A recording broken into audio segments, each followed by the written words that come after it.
our first song was called Surfing. Very first thing we ever did. Not Surfing Safari, not Surfer Girl, not Surfer this or that. Just Surfing.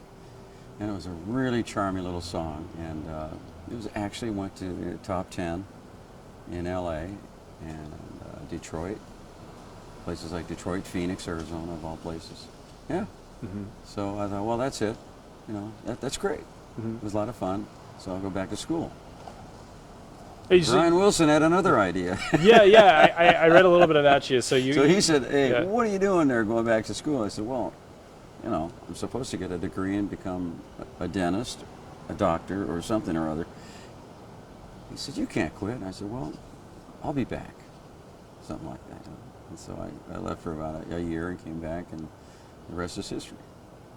Yeah. My history, anyway. Yeah. Yeah. So talk a little bit more about that. So, like, how was your music influence? Like, how did it take on, or kind of create this surfy vibe? Well, we lived in in the land of surf in Southern California. Dennis Wilson, like I said, was our guide to the ocean. So he guided us to our first song, when you think about it. And our second song, Surfing Safari, Surfer Girl. You know, the whole surfing genre. And then he also owned hot rods and cars. So he was our little, kind of our talisman, you might say, the guy who kind of directed the lyrical part, but Brian was the musical genius. He really put it together musically. So it all kind of came together with that phenomenon and the surfing thing and the car thing. And then I came up with a folk song idea because I was a folk singer before I even did that, and a song called Sloop John B. So we put that together and put that to music, and pretty soon we had a pretty big hit with that, and then it kind of just kept evolving. Yeah, it was cool.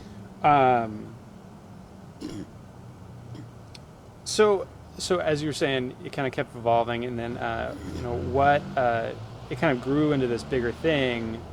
You know, how did it?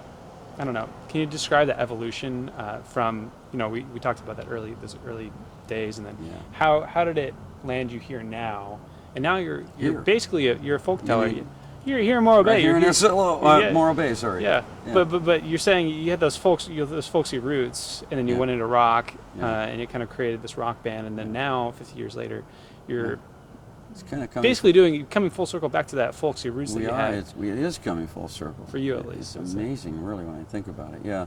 In fact, I just uncovered a folk song I did with my folk group that is really cool. And I thought, wow, if I took that tape and I overdubbed it a couple of times with my couple of more voices and rearranged it, or just rewrite it, recompose it, whatever the word is, it could be pretty cool.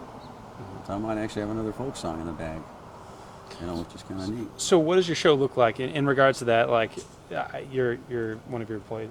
Not sure exactly. You're one of your communications people. He was telling me that it's more of a storytelling show. Yeah, can you talk to me about the show and what does it really look like? Thank you.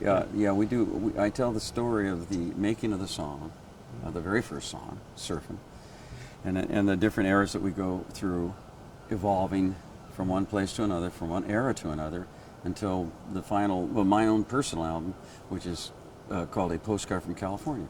So we do a couple of recordings from that, songs from that, and then one of which actually mentions Morro Bay. There's a lyric about the rock. Have you surfed out here before? No. No? But how did you know about the rock? You saw the rock? Well, I've been driving through here for years. Okay. Oh yeah, because you live in Big Sur. Yeah, and it's got a couple of songs about it actually. One's called Driving, and the other is called California Saga. The album explores, and the show explores, all those areas between here and LA and San Francisco.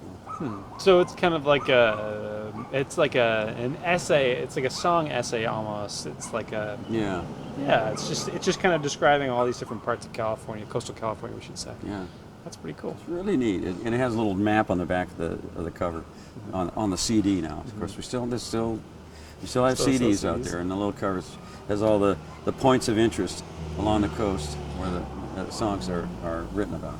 Are you performing any of the classic Beach Boy hits? Oh, the classics, yes, for sure, in the encore.